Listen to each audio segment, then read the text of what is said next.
कल कैबिनेट ने अपनी बैठक में यह तय किया कि मनमोहन सिंह जी की स्मृति में एक स्मारक और समाधि स्थल बनाया जाएगा। गृह मंत्री आदरणीय अमित शाह जी ने कांग्रेस के अध्यक्ष आदरणीय मल्लिकार्जुन खड़गे जी को यह कन्वे किया कि सरकार स्मारक बनाने के लिए निर्णय ले चुकी है कि डॉक्टर मनमोहन सिंह जी के कार्यकाल में जिस प्रकार का उनके साथ बर्ताव हुआ है, देश के साथ कुछ छुपा हुआ नहीं है।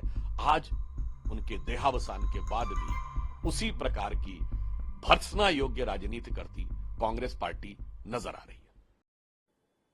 पूर्व प्रधानमंत्री डॉक्टर मनमोहन सिंह जी के दिवंगत होने के बाद संपूर्ण देश शोकमग्न है और उनके जैसे व्यक्तित्व जिन्होंने देश के आर्थिक विकास की एक बड़ी नींव रखी, उनको यथोचित सम्मान देने के लिए भारतीय जनता पार्टी और श्री नरेंद्र मोदी जी के नेतृत्व की एनडीए सरकार भी पूर्णतः प्रतिबद्ध है। और इसी के दृष्टिगत कल कैबिनेट ने अपनी बैठक में यह तय किया कि मनमोहन सिंह जी की स्मृति में एक स्मारक और समाधि स्थल बनाया जाएगा और इसमें जो भी प्रक्रियागत समय होगा, कांग्रेस पार्टी को यह कन्वे किया गया। कैबिनेट के तुरंत बाद गृह मंत्री आदरणीय अमित शाह जी ने कांग्रेस के अध्यक्ष आदरणीय मल्लिकार्जुन खड़गे जी को यह कन्वे किया कि सरकार स्मारक बनाने के लिए निर्णय ले चुकी है और अब जमीन का अधिग्रहण, ट्रस्ट का बनना और जमीन का ट्रांसफर जैसी प्रक्रियाएं पूर्ण होने के बाद जो समय लगेगा उसके द्वारा यथोचित और यथाशीघ्र यह कार्य किया जाएगा। परंतु बहुत दुख की बात है कि कांग्रेस पार्टी, जिसने जीवन काल में डॉक्टर मनमोहन सिंह जी को कभी सम्मान नहीं दिया, हमें याद रखना चाहिए कि अंतिम चरण में 2014 में उन्होंने एक राष्ट्रीय स्मृति बनाने का प्रयास किया था, क्योंकि जब उन्हें लगा था कि सरकार जाने वाली है।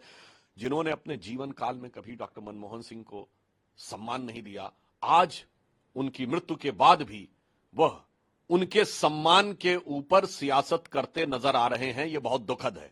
और मैं याद दिलाना चाहता हूं देश को कि डॉक्टर मनमोहन सिंह गांधी नेहरू खानदान के बाहर देश के पहले प्रधानमंत्री थे जिन्होंने 10 वर्ष तक प्रधानमंत्री का पद ग्रहण किया।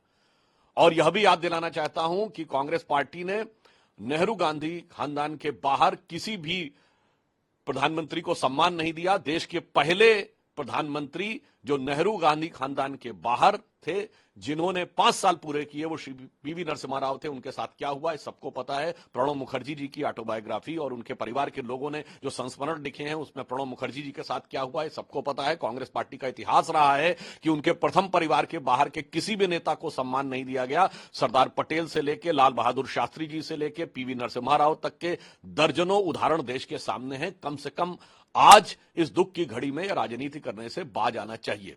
जहां तक हमारी सरकार का प्रश्न है, प्रधानमंत्री श्री मोदी जी की सरकार ने दलगत भावना से ऊपर उठकर सभी नेताओं को सम्मान दिया है। कांग्रेस पार्टी के 3 नेताओं को भारत रत्न दिया है, मदन मोहन मालवीय जी, पीवी नरसिम्हा राव जी और प्रणब मुखर्जी जी। कांग्रेस के अनेक नेताओं को पद्म अवार्ड दिया है, जिसमें एससी जमीर और तरुण गोगोई जी हैं। सरदार पटेल की सबसे ऊंची मूर्ति बनाई है। इससे बहुत स्पष्ट है कि जहां एक तरफ श्री नरेंद्र मोदी जी के नेतृत्व में भारतीय जनता पार्टी और एनडीए की सरकार सभी महानुभावों को, महापुरुषों को, जिन्होंने देश में कोई भी योगदान दिया है, उसके प्रति उनको इतिहास में उचित स्थान देने के लिए प्रतिबद्ध है। इसीलिए हमने प्रधानमंत्री संग्रहालय बनाकर देश के सभी प्रधानमंत्रियों को इतिहास में उचित स्थान दिलाने के लिए और उनका सम्मान दिलाने के लिए वह व्यवस्था बनाई है जिसमें अधिकांश कांग्रेस के ही प्रधानमंत्री हैं। परंतु आज मैं पुनः कहना चाहूंगा, यह दुख की बात है कि डॉक्टर मनमोहन सिंह जी के कार्यकाल में जिस प्रकार का उनके साथ बर्ताव हुआ है, देश के साथ कुछ छुपा हुआ नहीं है।